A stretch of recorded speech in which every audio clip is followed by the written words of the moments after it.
What if your favorite movie could feel you watching it? Not in a spooky way, but in a way that lets it become your movie. Imagine a story that knows when you're bored and picks up the pace, senses your fear and turns down the scary music, or sees your joy and makes the hero's victory even sweeter. The story bends to fit your heart. Welcome back to Bosun Buzz. I'm Monty Molecule. Today we're not just talking about watching stories. We're talking about stories that watch back, in the most helpful way. We're entering a new era of entertainment that doesn't just play on a screen. It plays with your feelings.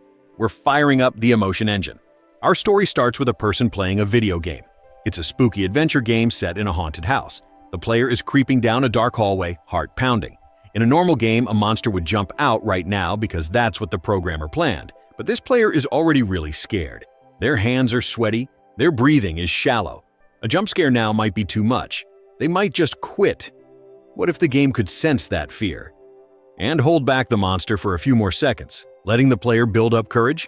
This isn't about making the game easier. It's about making it right for this player, right now. This is the goal of the emotion engine. It's a simple but powerful idea. Entertainment that listens to your body and adjusts itself in real time. It turns movies, games, and music from a one-size-fits-all experience into a custom-fit journey for your emotions. The engine isn't a mind reader, it's a body listener. It uses polite, simple sensors to understand how you're feeling, and then gently tweaks the story to make it better for you. So, how does it listen? The technology is surprisingly friendly. For a movie, you might wear a lightweight wristband or have a small camera on your screen. The wristband feels your heartbeat and how much you're sweating. The camera, looking only for general shapes, notices if you're leaning forward excitedly or slumping back.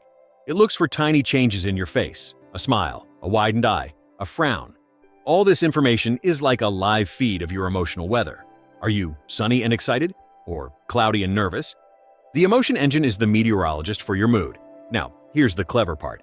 The engine doesn't just collect this weather data. It has a simple, secret recipe book. Each weather condition has a suggested story ingredient. The recipe might say, if viewer heart rate is high plus they are leaning forward equals they are excited, add more dramatic music. Or if viewer is frowning plus slouching equals they are confused or bored, make the next story clue 20% clearer. It's not creating new scenes from scratch. It's following a chef's instructions, adding a pinch of suspense here or a dash of clarity there, always tasting the soup, which is you, to get the flavor just right. Let's follow the data on a journey. You're watching an adventure film.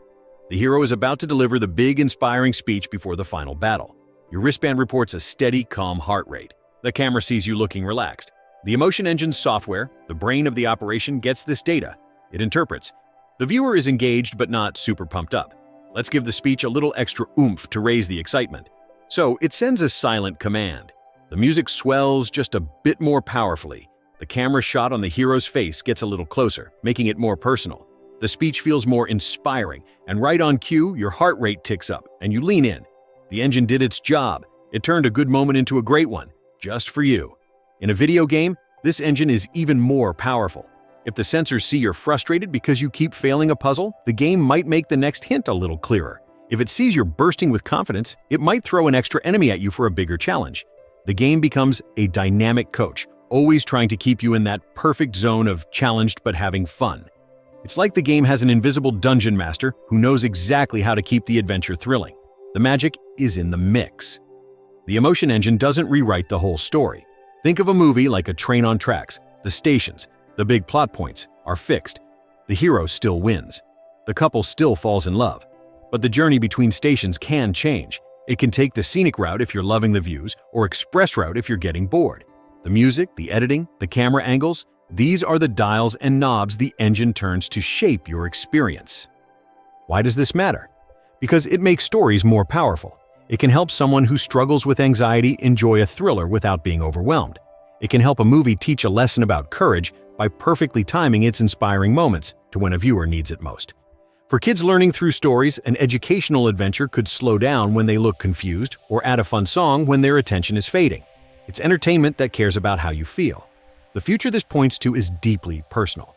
Imagine a horror movie that learns exactly what scares you the most and uses it sparingly for maximum effect, or a calming meditation track that changes its sounds based on how tense your muscles are.